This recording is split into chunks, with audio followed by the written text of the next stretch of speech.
Hello, friends. Welcome to another episode of Your Age is Not Your Cage with Carla Allen.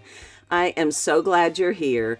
And today I am going to republish a bonus episode of an episode that I did with Kim and Mike Barnes on parenting aging parents.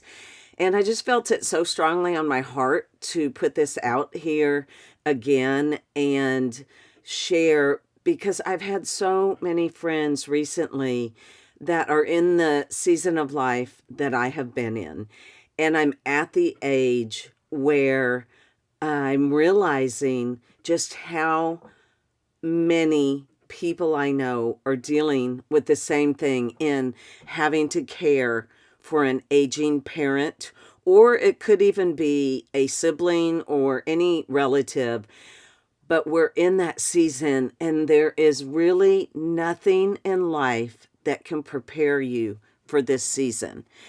And so my hope is to put it out there, this episode with Kim and Mike. It was so incredible and so informative that I hope that it helps someone out there that really needs to hear this today, because it is one of the hardest seasons that you will ever go through. But the gift is you don't have to go through it alone. And there's so many people out there that are dealing with the same things. But Kim and Mike have created a Facebook group called Parenting Aging Parents, and they have grown in huge amounts since I learned of them. But they are what got me through this season with my dad, as we walked with him through his end of his life when he passed September 2nd, 2023. I would not have done as well as I did without the support in that group. I could go on there and do a search, and I could find the help that I needed. I could ask questions and get answers to questions I needed, because it is so overwhelming when you get put in this situation, just like some friends of mine have recently. And one of them, when they don't live in the same city and they need help trying to figure out how to find someone to care for them. What does it look like with insurance and Medicare? And Parenting Aging Parents has so many video resources that you can search and look up that can help get you through these difficult times with so much more ease. I just cannot say enough about all that they are doing. And they have a resource called the Caregiver's Key that I share the link with everybody. It is a resource that if you fill that out, even for someone my age, and my husband and I, we are going to have that completely filled out. So if something were to happen to us, our kids would have that book. They could go there and have every account, every password, every request that we have, anything we want at our funerals, celebration of life, anything is in that Caregiver's Key. I can't even stress enough how important it is to get that resource. And you can go to their website, parentingagingparents.com, and get that. But join the Facebook group, share this with people that you know that are going through this, because I think it should be taught somehow as we're growing up. It should be taught about this season of life, because as I'm in this season, I have lost my dad now, and my mom, thank the Lord, is healthy and doing well. But I look ahead thinking, okay, what if something were to happen to her? Are we prepared? And would we have the resources? And I know without a doubt that I would have those through this amazing, amazing organization. And so I'm not going to take up any more time. I want to get right to it and let you listen to this. But please reach out if you have any questions. Go to their website, go to their Facebook page, join the group, and get the support, the love, the encouragement, and most of all, the hope that you need. And I'll just be praying you through this season because I truly, truly understand and I empathize with you. So, okay, until next time, thank you for listening to Your Age is Not Your Cage, and I'll see you next week. Hi, welcome. This is Carla with Your Age is Not Your Cage. And today I have two very special guests with me. I cannot wait for you to meet them. You might even recognize them right now if you are a fellow Austinite. They were on television for over 30 years. Kim was an anchor and a reporter, and Mike was a sportscaster here in my hometown of Austin. And since then, they've gone on to do other things, and I'm going to let them explain all the details. But welcome, Mike and Kim. I'm so glad you're here. Thank you. We're so glad to be with you today. Yeah, it's good to be here. Thank you. Yeah. Okay. So tell everyone what you've been doing since you left TV and just kind of the direction you've gone since then and why we're here today, because this is a subject that is so near and dear to my heart. And it's something I want to get out there because I know many of my listeners are walking in the same shoes I am. So I can't wait for them to hear what you guys have to share. Sure. It's not anything that was ever thought of or planned really in advance, that's for sure. Yeah. I had started doing on-camera coaching and training many years ago. And then when Mike left the station, he came in with me and we were doing, we were sort of plugging along, starting doing more on-camera training, media training, all of that kind of stuff. Especially during COVID. Especially during COVID, we were Yeah. really, really busy. And it was really not until Mike came home from a trip to Dallas when he said, "Hey, I have an idea." Yeah. Because my mom has Alzheimer's, and as my mom and dad have been married for more than 60 years, but my sister and I talked to my dad about the fact that mom's Alzheimer's is getting worse, and it's getting tough on you because you're having to take care of her 24/7, even though they lived, and my dad still does, in an independent living place. So didn't have to worry about meals or anything, but still taking care of her 24/7, making sure she's okay, making sure that she's not wandering off, anything like that. It was just wearing on him. So we said, Mom needs to move to memory care. And it doesn't have to be tomorrow, doesn't have to be next month, but pretty soon she needs to move. And this was in the fall of 2019, right before COVID hit. And we went look. My sister and I went and looked at a couple of memory care places, and I thought I was going to be very prepared because we've talked about wills, powers of attorney. We talked to my dad about being on board. Everything was good. And then they start throwing all these acronyms out at me and throwing all these words and how are you going to do this? Where are you going to do this? I came home from that and told Kim, I said, I felt so overwhelmed. My head was kind of spinning, and I thought I was prepared. I really think we should start a Facebook group or something to help people because I feel like other people are going to be really overwhelmed. Yeah. And that's when Kim said, well, that doesn't sound like much fun. I mean, to be totally honest, because it is tough stuff to talk about. It is. And, as a former reporter, I love nothing more than interviewing people and finding out information and sharing it with others. But typically it's sort of like, let's do the inspirational stories and the, how did you build that business? And what did you overcome? And, those kinds of inspirational type stories. And so frankly, when I started thinking about the kind of topics that we would be touching on, I thought, well, gosh, that sounds kind of depressing. Yeah. But the truth is that, he sort of planted that seed. We were pretty busy quickly after that because of COVID. And so it kind of, it was in the back of my head, but it was not something that, okay, yeah, we should move forward now because we were super busy. And also partly because of COVID, partly because of my dad needing to be completely on board. Mm-hmm. We didn't move my mom to memory care for almost a year and a half. Mm-hmm. It wasn't until March of 2021. Okay. So, a year after COVID had started, just for a frame of reference. Right. And so during that whole time frame, we were working and doing the things that we needed to do to help people during COVID being on camera. But during that time frame, I was kind of, I guess, listening more to the conversations I was hearing or not hearing from friends and different people that I knew who had parents about the same age. And it was really when the day they took Mike's mom to memory care, and he posted one thing on social media just about, this is a really tough day. And what I noticed was, of course, there were people that were really empathetic, but what really struck me were the numbers of people who said, I'm right there with you. Mm-hmm. I'm doing the same thing. I've already done that, or I see it in my near future. And coupled that with the fact that I was finding out just in the months before that I had, one friend whose mom had brain surgery. I had another friend whose mom was diagnosed with Parkinson's, and it wasn't something that I knew immediately because we don't talk about it. Right.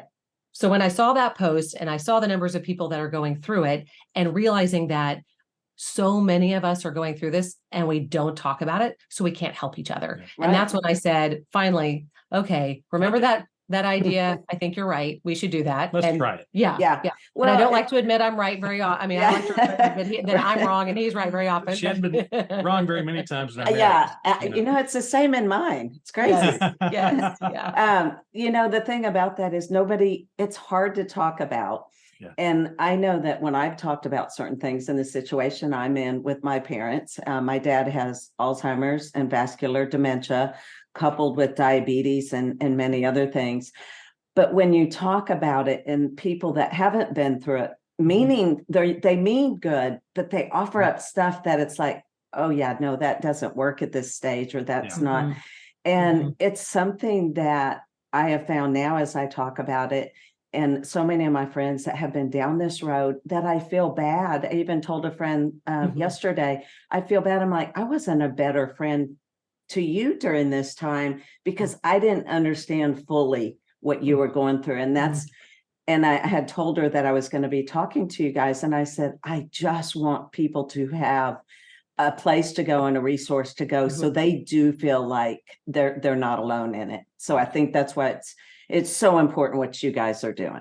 Well, because I think so many times, and maybe this is a societal thing, or because a lot of times there's not great news and it's hard stuff. But I think that so many times as a family, we sort of just circle up and we think that we're the only ones going through it. So we have to figure out everything out in our own little bubble, in our own little world, where I just really feel strongly that when we do talk about it, we can help each other. Because if somebody's been scammed, hey, I'm your girl. Like, I know the steps you need to take because we've been through that before. You know, Mike's got great experience with how do you talk to somebody who has Alzheimer's and as it progresses. So I feel like it's taking it from that of the attitude of we have to figure this all out on our own, even though we've never done this before.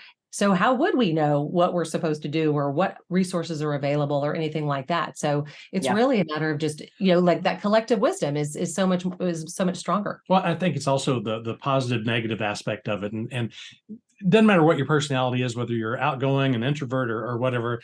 Some people like to talk no matter what it is, but a lot of people, even if you're a huge extrovert like Kim, then it's kind of almost embarrassing. Like, you don't want to talk about the bad news. Oh, here's what my mom's going through right now. Oh, this isn't very fun. Here's what I'm having to do.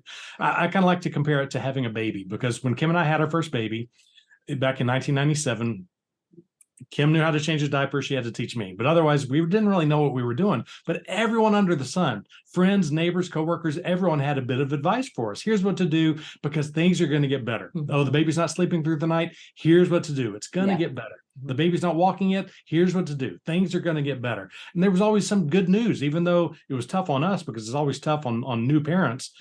You get so much great advice. People like to talk about it because it's fun. You're talking about babies. It's great. Yeah. But when you're talking about an aging parent and, well, mom has Alzheimer's, she doesn't recognize him.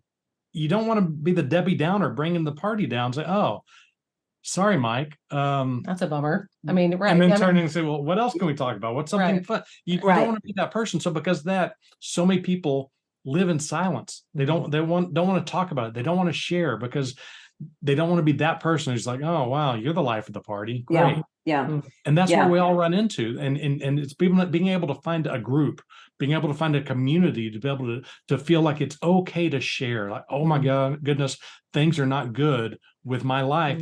What can you do to help me? Or can you just listen? And that's what so many people in our group feel like. Yeah, because I think sometimes it's just knowing that you're not the only one. And I'm not crazy that I'm having these thoughts or these concerns or these challenges. Oh, okay, this is a real thing and other people are going through it too. Yeah, no, I think that's so important. And I would love for y'all to talk about kind of where they start, because we know I've thought about the shift in the reversal of I now feel like the parent of my parents. And that is such a tough place to be at sometimes. And I can tell you there's times I would like to I just want my mom and dad to be my parents again, not parenting them and making the decision, and always feeling like when I go over there, and I think, Mike, I've heard you talk about this before, I have to get myself like in a mindset and in a place to be, I'm almost being positive and just uplifting. And I feel like when I leave, I'm exhausted emotionally sometimes. And so just kind of walk through that role reversal from, we are now making decisions for our parents, and kind of the best places to start with that. Yeah. Well, I think part of it too is to remember that a lot of times you sort of fall into it gradually, where you don't, like with my mom, it was definitely more gradual, where it was, the first you're helping a little bit with this. And then it's like, okay, we're needing to step in and help with finances, and we need to help. Okay, I need to manage your doctor's appointments. And they're asking me if you've had a shingles shot because you don't remember, those kinds of things. And I'm now the keeper of the information, if you will. So it's kind of been a gradual progression, I think. And then I think it's similar to you as well. But I think then there's also cases where, there's a diagnosis, or there's a medical event that can all of a sudden make it like overnight you're the parent or having to do more parenting. So I think it's one, being kind of aware of where are you in the process, and or are you just at the beginning stages, or even anticipating stages where you think, okay, I need to start getting ready for this. And if I haven't, then what are the things I need to probably start doing now? But so much of it is really a mindset of what are your expectations? Because years ago, when I'd go to visit my mom and dad, I would expect the fact that my mom's going to cook an incredible meal, whether it was breakfast, lunch, or dinner, or multiple. Or all. She was an incredible cook. So I knew I was going to eat really well. I knew that there would be some type of craft or something that she'd been working on, or activity that I need to either help her with or check on, because they lived in about a 3,000 square foot farmhouse, so to speak, that they kept adding on to and making bigger. And it was a dream house for my mom. And I would always help her with different things. Huge barn out in the back that I would help her clean up or move stuff around. She always had something that, can you help me do this? Help me do that. And as Alzheimer's hit and started getting worse, stage 1, stage 2, stage 3, stage 4, stage 5, then it was less and less. It was more of a case of how you doing? Well, what's going on? And she wouldn't really talk about specific things. And you could tell at first it's like, you don't really notice. And then you realize, she doesn't remember. And then you realize maybe she doesn't realize who she's actually talking to. And she was good about hiding it. She still is to this day, oftentimes. But it's one of those things that you've just got to start getting to the mindset. And it's not that easy, but it can be done, just into the mindset of realizing that, I'm going to go see my mom next week. And my dad too, but I'm going to go visit my mom. And I know that I'm going to have to introduce myself and say, hey, Mom, it's me, Mike, your son. And oftentimes she'll say, I don't recognize you. When I visited her last month, the first words out of her mouth were, now tell me how I know you. Yeah. And that's not fun. When you're her only son, she's my only mom I've ever had. I'm in my mid-50s. It's not like I'm brand new. Yeah. So you've just got to get over that and realize, okay, this is how I have to deal with this, is that I have to, rather than saying, so Mom, do you remember back in 73 when we moved to our house and we started school, and the first day of school, I didn't have my supplies, so you had to leave and you ran out of gas. She doesn't remember any of that. So I can't bring that up, asking her in that way. Now I can say, I remember starting first grade and this is what happened. And she'll just smile and go, oh, wow. And then she'll change the subject because she didn't remember. Yeah. But that's okay. But I just know that I can't ask her, Mom, remember when this happened? Mom, remember this? Remember that? You can't do it that day. Again, it's a mindset of just knowing how to deal with whatever they're going through. And in this case, it's Alzheimer's, but for some people, it's something with a heart problem or something with another medical condition where you just have to change the way you do things. Yeah. And it just makes it easier to cope, easier to get through it. I think that I love that what you said about managing expectations, because I think that is, we have that expectation, just as you were talking about, that, the things that you remember your parents and wanting them just to be your mom and dad and being the ones you can go to for advice or ask questions of. And I think it is having to make that shift to knowing what is it that I can really talk to them about, or maybe not, or just even in the interactions. I was with a friend this morning who just said that she hadn't realized how much her mom had slowed down. So they were on a trip and her mom did well, but she had to remember that, they would, leave the hotel room, and all of a sudden they're like, oh wait, where's mom? She's still way back there because she just moves slower, right? So I mean, so it can be as simple as those kinds of things, where it's just, you have to get used to the fact that it maybe takes a little longer to get out of the apartment. It takes a little longer to get from here to there. I found that when I took my mom to doctor's appointments, we had them scheduled pretty close together. And I'm like, we need to get into the car and get out, and we need to, we got to eat lunch fast and, get back to the next appointment. And so it's I mean, and again, those are more simplistic, but it's just all of those things come into play. Just like when you have a toddler, right? You know that you plan to leave and get them up and get them ready 30 minutes before you have to leave, because you know it's going to take that much time, even though you're not used to that. And just like that, when you have a toddler, not to compare them that much, but when you have a toddler, the toddler will throw a fit, or the toddler will start sucking their thumb, or getting upset, or throwing things, or whatever it is that they do. And you're mad, you're frustrated, and you're like, I can't believe this is happening. Why are you doing this to me? The toddler's not doing it most of the time. They're not doing it trying to get back at mom or dad. It's just, they're a toddler. That's what toddlers do. And it's the same thing when I bring up something with my mom and she doesn't remember it. I can't take it personally. I know it's not her fault. It's just, it's Alzheimer's talking, not her. So I can't get upset about that. I just have to move on. I tell you the truth. Every time I visit my mom for the last year plus, since last June, every time I see her, I always say, Mom, guess what? Your granddaughter, Taylor, she has moved to New York City. And she's like, she has? Yeah, she has an advertising job and she loves it. And every time she's like, she's doing so well, isn't she? That's just great.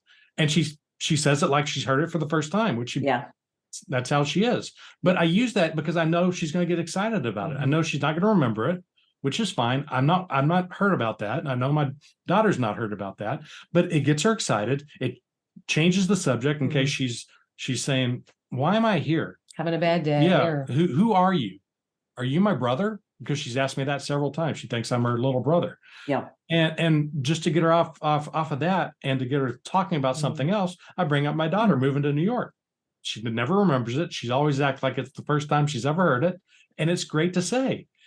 I kind of feel guilty because I'm scared that one day she's going to say, you've told me that 12 times, son. Like, well, you can be excited if she ever does that, because then you're like, you remember. But it always works. Yeah. And it's one of those mind frames you just have to get into. Like, what can I say that's going to make mom excited? I'm going to tell her about her granddaughter. Yeah. And that's so helpful, because I think it is trying to know the right things to say and do, especially at different stages. And with my dad, he has digressed so quickly with the Alzheimer's. And a few weeks ago, he was doing things so different from now, and he was completing sentences, and you could say, remember, and he could remember, when he used to play football or whatever. And now, just such a short time later, none of that is there. And so it's redirecting and figuring out how to talk to him. And really, it's just kind of being there with him. And it's a lot of, just telling them you love them, and just reminding them who we are. And there's not a lot more right now with where he's at, especially while they're trying to figure out his meds. And so it's something you're navigating, pretty frequently, how to handle it. And so with that said, what are like documents that we need to have from our parents? And I definitely want to talk about the resource guide that you guys created, because it's been a saving grace and a lifesaver for me already. And I want people to know about it. My husband and I already said we're going to order one, because we haven't filled out something like that. And you cover everything in that.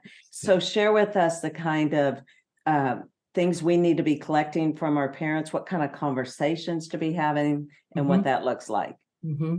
As far as conversations go, so much of it often will start with your siblings. Have you had those conversations with your siblings to make sure, if you have siblings, to make sure that everybody's kind of on the same page? Are you seeing the same things that I'm seeing? Because sometimes it's potentially the child who lives closer, who's noticing and seeing them more often, that sees the decline perhaps a little more evidently. Or maybe they don't, because they see him every day. Right. And then, and you going, true. I saw the changes in my mom a lot more than my dad did, Mhm. because I would see her, once a month or once every 2 months, depending on what was going on in my life going up, because she lives about 3 hours away. So I would see it, and it would be more apparent, as Mhm. opposed to my dad seeing her every day, Right. getting slowly worse. Mhm. So it kind of varies depending on which sibling it would be. So talking to the siblings to make sure, one, that you're all kind of on the same page, do you agree with what you think mom and dad should do? And also really figuring out, how do we use our relationships with our parents and with each other to best help our parents? Yeah. Because the biggest thing that I've noticed is that, all of the challenges a lot of times come because every family has different family dynamics, different relationships within the family. That kid was, that son was the one who was always getting away with, with getting away, Yeah. getting in trouble. And that's the one that other child was the one that was always getting everything, done right as it should be. And so there's those family dynamics, those just all the weird things that might have been going on when we were teenagers, in some ways just comes crashing back if that was a factor before. So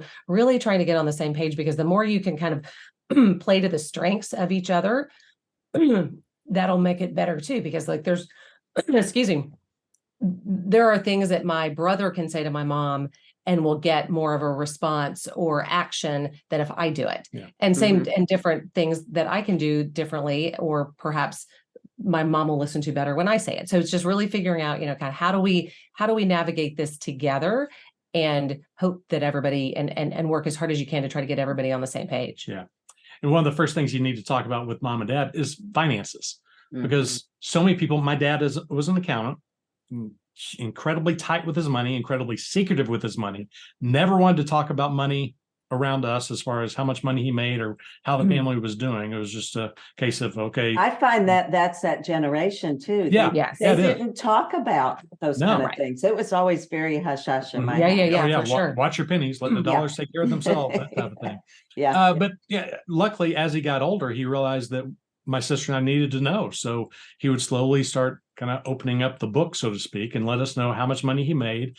And to this day, now every quarter or twice a year or so, it's not something regular, but he gives us basically a spreadsheet showing us every investment that he has, every account, where all of his money is, so that if something happens to him, mom's taken care of.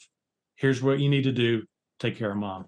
So it's good to know. It's good to know that we know that he can afford right now to pay for mom and memory care. We also know that if something happens, what we can do. But we also know that it's good that people can change. Don't just because when you were growing up, mom or dad were like this. Sometimes they're going to still be like that, but sometimes they do change, like my dad has about finances. So. Yeah. Because the biggest thing is that, it's hard for you to help your parent or guide them or advise them if you don't know some of that. Yeah. If you're trying to help them find independent living and you realize, oh, they're actually in debt, they don't get very much in Social Security, they don't have any other income coming in, and they don't have much in savings, the options are definitely different than if they do have savings and they planned ahead, or if they had long-term care insurance, or all of those other kinds of things that might come into play. So and I think the challenge is making it so that it doesn't come across as, I'm just being nosy, I'm just trying to get all in your business. Yeah. But coming from the point of, I just want to be able to help you better and advise you so that we can have so that you can do the things and live the way you want. But the finances, unfortunately, dictate so many of the other options, if you will. Well, that's the attitude that you have to take, because when you fill out the guide and fill out, there's lots of pages about money, as far as where the checking account is, where the savings account is. Do you have a money market account? Do you have investments here? Do you have an annuity? So many different things. And we've had some people who've said, when we've talked to my dad about it, he said, well, you just want to know where the money is because you want to get an inheritance. It's like, no, Dad, that's not, my dad didn't say that, but some dads have. Yeah. But that's not the way it is. You have to explain to dad, no, I just want to make sure that you and mom are going to be okay. And that has to be the root of the whole conversation, is that we want to take care of you. You took care of us years ago. Now we're taking care of you, but we have to know what kind of money you have to do that. Doesn't mean we're going to spend it all. Doesn't mean we're trying to take it all, but we need to know what you can afford, how we need to help, where you can go, and that type of thing. And unfortunately, money's at the root of everything. So you have to have that figured out. Well, and I think what your resource guide provided, because I literally ordered it. As soon as I heard about it, I was online ordering because we had been going to meet with our financial lady, my husband and I, and we had to start digging into. And when I learned that you had this guide and I start looking through it and I see it has everything we could possibly need from them, down to I'm trying to remember passwords. Oh, for sure. That's a big one. Yeah. I But mean, even like who cuts their grass, you know, right. those Oh, kinds of things. Right. You had that in there, and you had things like what are some monthly bills that are, it would take digging through files and finding those things. And then even down to then, okay, what kind of service do you want? What kind of funeral? What kind of music? What kind? Right. I mean, so detailed where it's just at your fingertips. And I think that's what people need in this situation, because I know for us being in it, when it starts really hitting faster, my dad was diagnosed 5 years ago. Well, you kind of start slowly going into things, you're just kind of working on things. But I think, like, I'll say like everyone else, I don't know if everyone else is like this, but for us, it's a little denial, not wanting. Sure. Oh, yeah. I mean, you don't want to deal with it because it makes it more real and like, oh, it might, something might happen sooner. But then when it escalates faster and faster, and because my mom is my dad's caregiver, so she was doing mainly everything. And then when it gets to the point where it's getting to be so much for her, and then when things digress so quickly, it changes so quickly, and to have resources and to be prepared ahead of time, I think is so key. And we're finding, because we're having to backtrack a little bit. Sure. And Well, that's what I want to save others from by sharing what y'all are doing. Well, when we were putting together the caregiver's key, a lot of it was just trying to think of what are all the things, because so much of it is prompts that just help you think about, oh, I hadn't even thought how important it was for me to know, where do they hide the extra key to the car, or what is the alarm code to the house, or who cuts their grass, or what's their blood type. We really created it just to help prompt you to think about, oh, yeah, I hadn't thought about that, might be helpful to know, because it's like so much of this this journey is, you don't know what you don't know. You've never done this before. Yeah. I don't, until my mom's doctor said, well, has she had a shingles shot? And I turned to mom and I said, did you have a shingles shot? And she said, probably. I said, oh, okay. So I need to find out the right answer. I need to find the definite answer. That's probably is not a sufficient answer. So I think it's really designed to help you sort of think through and not have to just envision what all those things are that would be helpful to know. The other thing to think about is that we talk about legal stuff and what needing a will, needing powers of attorney, durable and medical. But even if you have a durable power of attorney, which is the one for finances, even if you have that is great. You're in good shape. If something happens, imagine if dad lives in the house, not your house, but in his own house, and something happens where he's in the hospital, he's out of it, you can't communicate with him really, and you need to take over things. If you have that durable power of attorney, that is great. But start thinking about other things. Okay, he lives in the house. Do I need to go cut the yard? Oh, is there a little kid down the street? How do I get a hold of him? Oh, is it in his iPhone? What's the password to his iPhone? I need to know that. How does he pay his bills? What bills does he get? Okay, some may come in the mail like the old days, but a lot of them may be an email. Oh, it's in his computer. How do I get into his computer? How do I get into his email? Okay, because it's not just as simple as in today's technology world. It's not just as simple as, let me find the checkbook, right? Let me find a checkbook because I have the durable power of attorney. I'm in good shape. It's all these other things, and once you start thinking about them, again, we're all different, so it depends on our personality and our family situation, our financial situation too. Is that okay? Do I have other bills that I need to pay, or that that dad's paying that I need to pay that I don't know about? I had no idea that he has an annuity coming in, and he uses that to pay for this bill. Oh, well, that makes sense. different things like that, that once you have it figured out, if you have it figured out ahead of time, once that crisis hits, it lowers the crisis level down so much to where you don't have to worry about it nearly as much. You can concentrate on mom and dad or whoever it is that's sick. Right. You're not digging around and hoping that they've actually put them into files in a file cabinet, and it's not just in a pile somewhere that you're trying to dig through in an emergency, which would just make you more stressful than you already are. Yeah. I mean, what a time saver for the families to just have something in one place, and they know this is where I go to get it. And I showed my mom ours, and I said, I can fill it out because we have a lot of their information now, or I said, you can. And so she does have it. I think maybe she's filled out a page, so I might have to take it over. But I think it didn't feel quite as intrusive to her by saying, hey, I got this for you to make this easier for you, but also for us. Yeah. And I think that's a good way to present it too. Well, and I was going to say that somebody in our community shared with me that she bought the book, and it, in many ways, it made it easier to have the conversation with her dad, because they actually sat down and filled it out together, which could be great. Yeah. But it just felt more of this is information. The book says we need this information. So dad, I need this information. So it didn't feel as intrusive in some ways too, because you've got to figure out what makes them comfortable, because again, they're used to taking care of themselves. They've been doing this your whole life, our whole lives. And now when we're needing to step in, it's how do we approach it from a way of, I'm just wanting to make sure that I'm better prepared to help you. Yeah. I'm not just trying to get all in your business. Yeah. And the other thing that you can do, because some people seem to be a little bit uncomfortable with going through all this with mom or dad, because there are some, they say personal information, because it's not like it's that personal. It's just more information about you as far as the financial stuff or the legal stuff or housing stuff, anything like that, it's all about you. But something you can do while you're asking, besides asking, okay, Dad, where's the second set of keys to the car?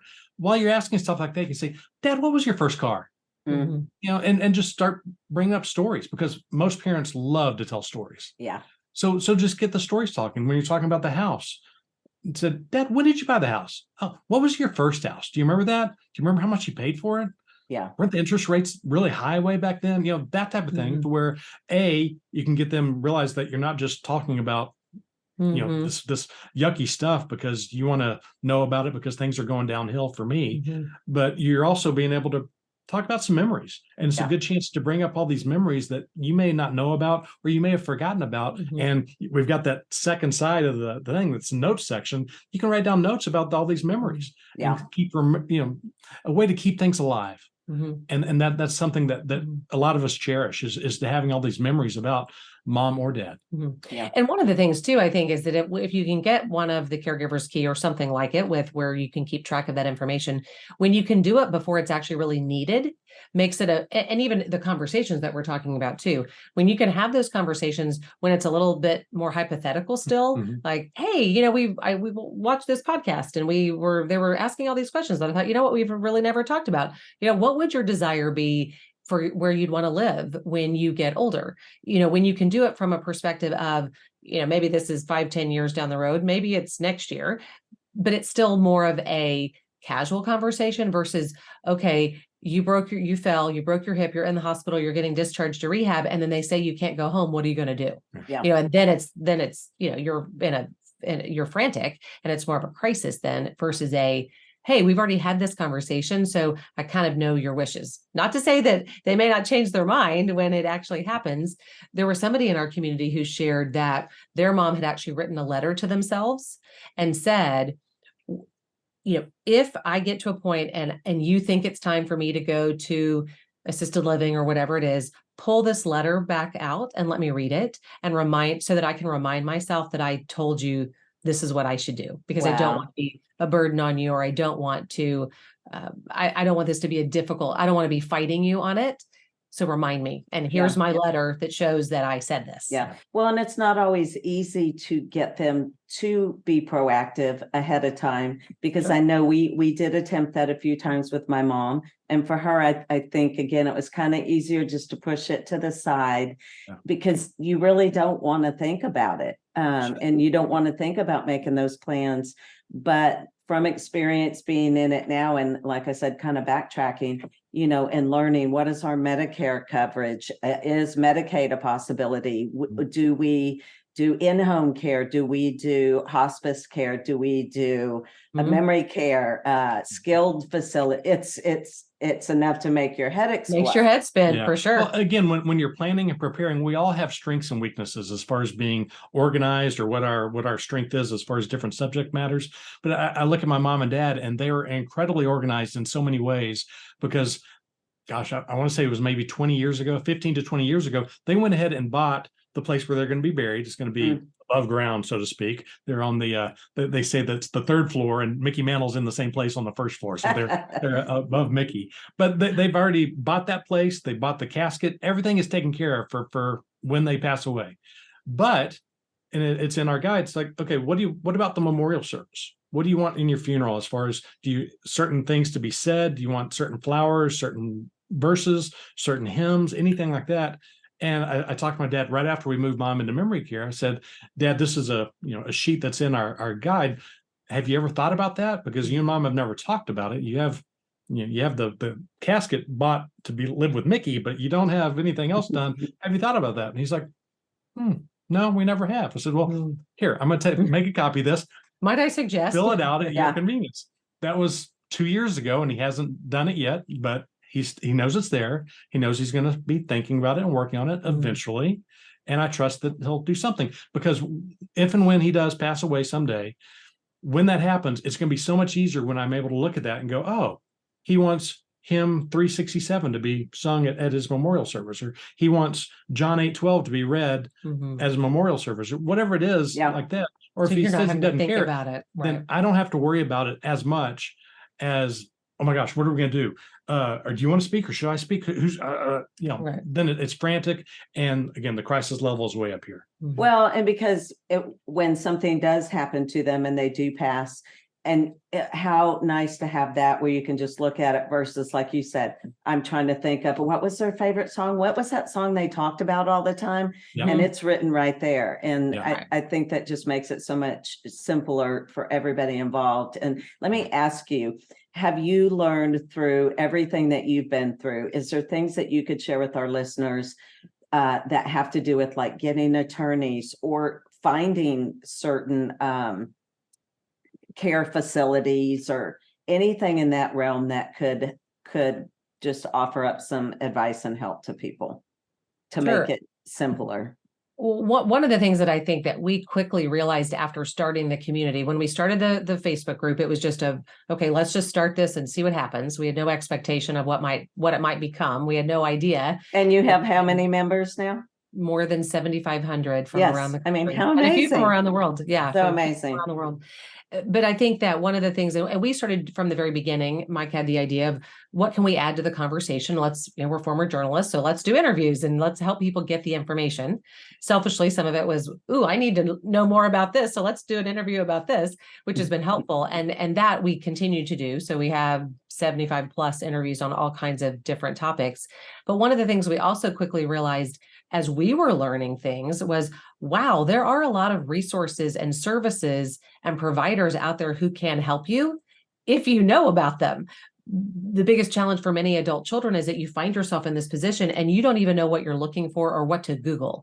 We didn't know that there were things called that there were people called senior care advisors who are able to help you find a community based on your location, your budget, your needs, that can help narrow down the list for you and give you some choices to just, again, take some of that overwhelm away. Yeah. And it's a free service. We had no idea. Mike and his sister just looked for the 4 that were closest and walked in, again, having no idea what questions to ask, what to look for, where a senior care advisor could help in that realm for sure. Yeah, make it a lot easier. One of the biggest things is you have to play to your mom's and or dad's strengths and weaknesses as far as what you're dealing with them about. If you're talking about housing, well, where do you want to live when you get older? I mean, you're going to stay in your house? Do you want to live with me? Would you like to find a nice independent living place? That type of thing, where you have that conversation early. So it's not, oh my gosh, you've got to move tomorrow. Right. Where are you going to go? And you can kind of get a sense of what their wishes are. By the same token, when you're talking about legal stuff, we have so many people, surprisingly, in our community on Facebook who say, yeah, dad refuses to get a will because he just thinks that we're just trying to take all of his money, or dad won't do a power of attorney because he thinks we're going to take over things, blah, blah, blah. It's like, no, that's not the case. And if you talk to an attorney, you'll understand it better.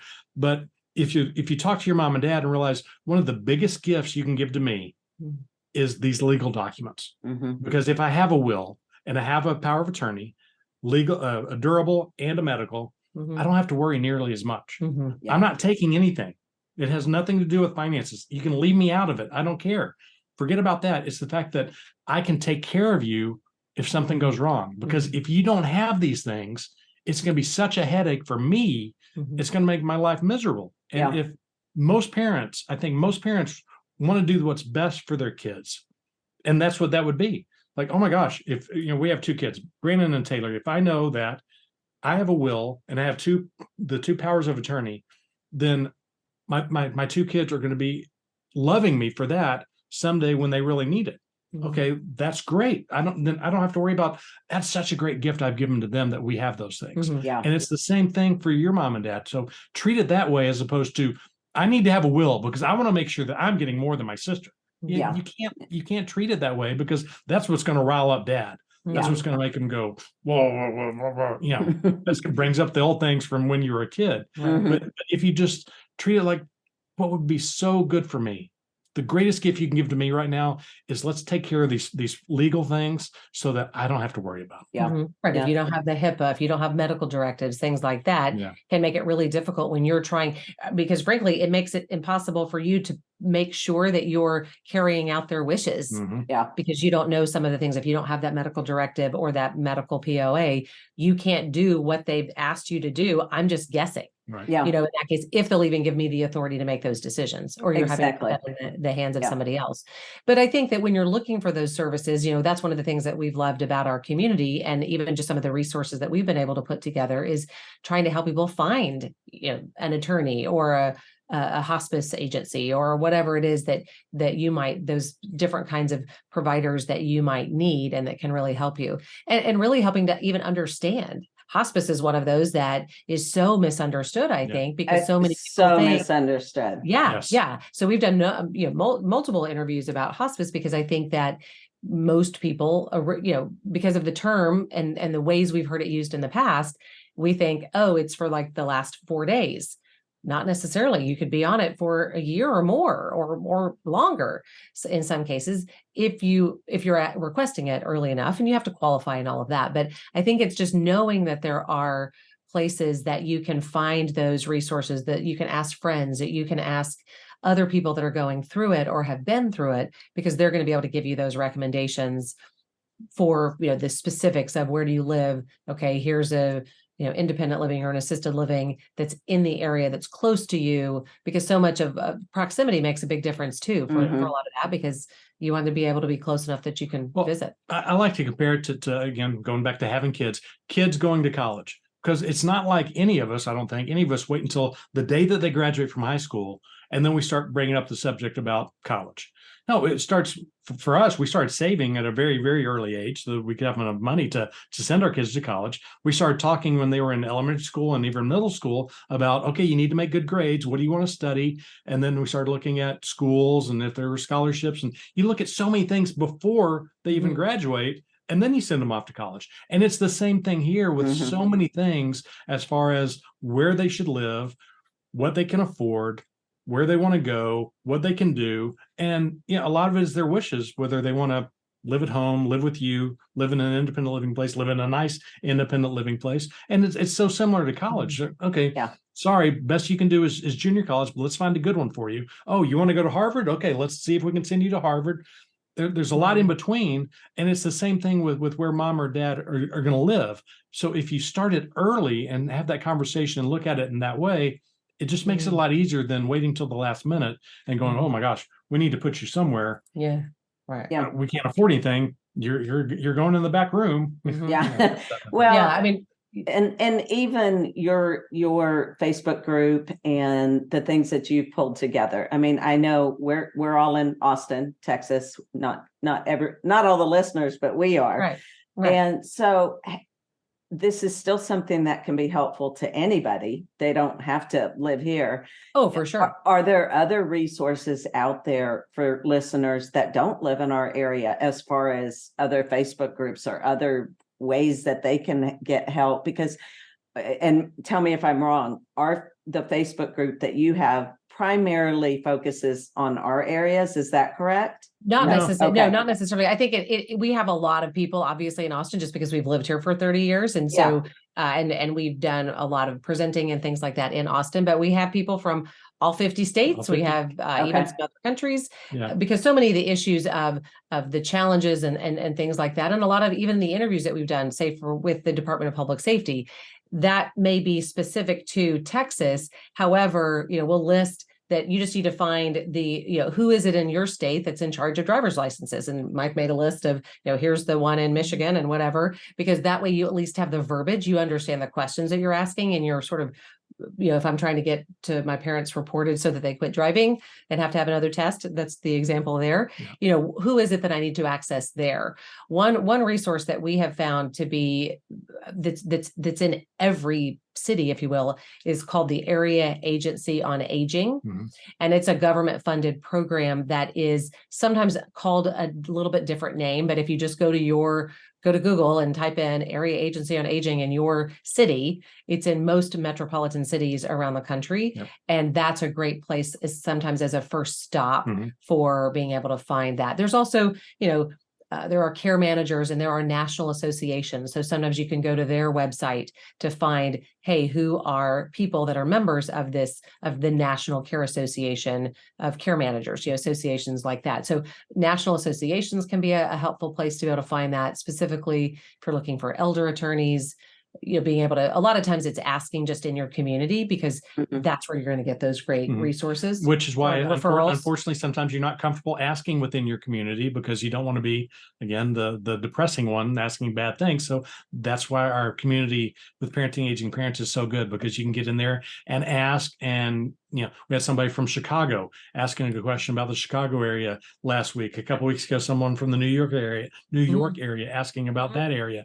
And there aren't as many people as are in the Austin area in our group, but we have people from everywhere. So people will chime in about, oh, have you tried this? Have you tried that? Maybe if you do this, it'll work. And it'll just give you an idea about, may not have the exact answer because we're all so different. We have different medical conditions, different financial situations, different relationships with our mom and or our dad. Things are different, but you know where to start. A good base of where to start and where to build from that. Well, and as we continue to grow and grow and grow and grow, we have more and more people from other places that can say, here are 10 people who've all can give you ideas about the assisted living in downtown Chicago versus in a suburb or whatever, so that's why we are excited that it continues to grow, because that way we can give people can get those sort of specific recommendations too if they need. Okay. I have two things I want to ask you. You do a Zoom call on Thursday nights. We have a support group. To explain what that is and what that looks like. Sure. It's a support group that we have that is every other Thursday night on Zoom at 7:00 Central. And that really is just open to help people have a place to come, whether they want to just listen and make it, and realize that, okay, I'm not alone. There are other people going through this. So whether it's just to listen or to vent or ask a question, the facilitator who is the facilitator has been in the senior care industry for a long time, and she's worked in lots of different parts of it. She's worked in memory care. She's a senior care advisor. She's done lots. So she has had a lot of experience and she shares with us all the time, had a very difficult relationship with her mom. And so, she can empathize and or advise in many cases about some of the things that she was able to do too. So it really is just a safe place where people can come and feel supported. And outside of that and get what they need. Kind of like what Kim said, that if you have lots of questions, like, okay, mom has Alzheimer's. I don't know what to do. Do I need to put her in a memory care place? Can I keep her at home? What do I do? What do I do? You can ask those types of questions and get some answers. Or you can be my dad. When mom went into memory care a little over 2 years ago, I found a support group that was first on Zoom, and because of COVID, it was on Zoom, and then they moved into a church. But he started going to a once a month support group, and he loves it. And Mhm. if you told me 5 years ago your dad was going to be in a support group, I would I'd have say, said, no no way, way. not my dad. He's private. He's not But going he to loves talk. it, and it's not because he goes with questions.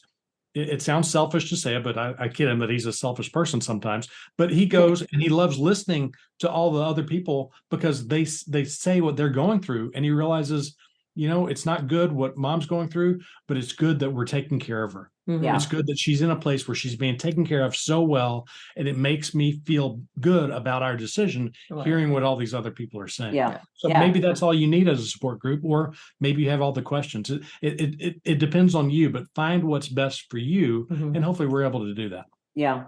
My second question was, how do organizations like, for example, the hospice company that we've gone with right now, how do organizations get involved, and how do they become a part of being in the referrals or doing interviews with them to ask them questions? Just if anyone's listening that they are interested in sharing what they have to offer.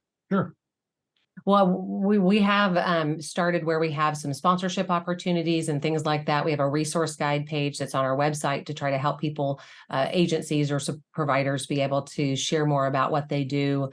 We have some providers who join our community that are there because they want to be able to help answer questions. We try to make it not promotional, because we don't want people to feel like, oh gosh, if I post a question, I'm going to get solicited by 6 people, 6 different people sending me private messages and all that. We really shy away from that. Yeah. I want to add to that before you move on, because Yeah. when I posted in there asking about hospice, I thought I'm probably going to have 100 people get on there saying, that come to our company. And that didn't happen at all. And that was so beautiful, that it was just people that are on there that came back with their experiences. And that's what I needed to hear. Yeah, we've tried to sort of create a community that is very respectful and understanding. And, truthfully, when we first started the group, we debated, because when I was doing a little bit of research, there are other caregiver support groups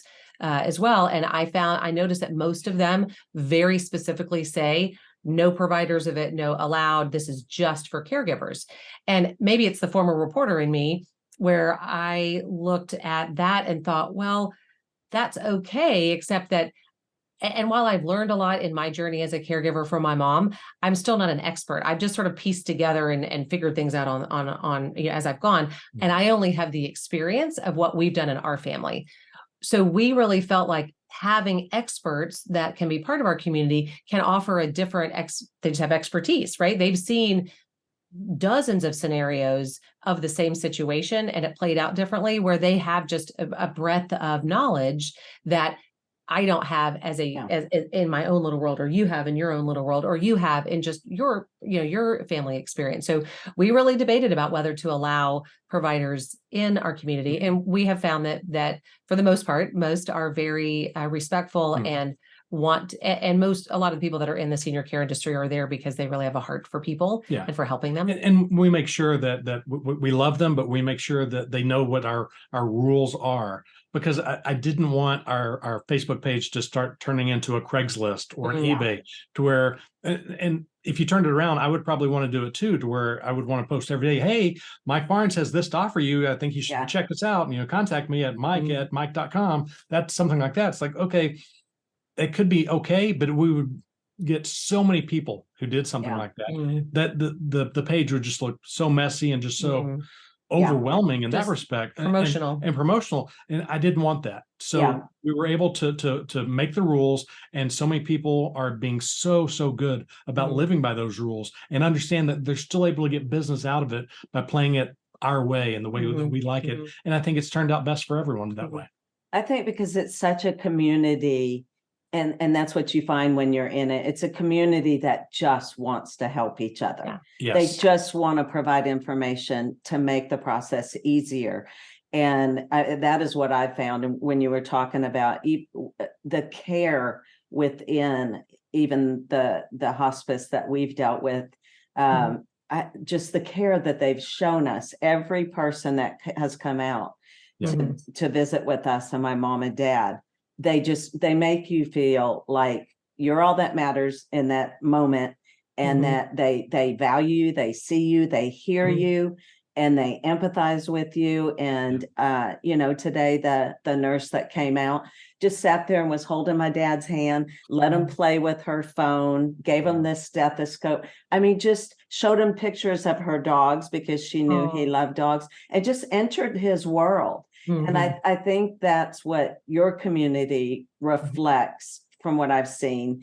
And it's just a community that I have found, just being in it, the time that I have been, that it's exactly why I'm so passionate about now, just paying it forward and helping people and sharing what you're doing, so that they can have a good experience with it. Good might not be the right word, but a better experience in how they move forward with it.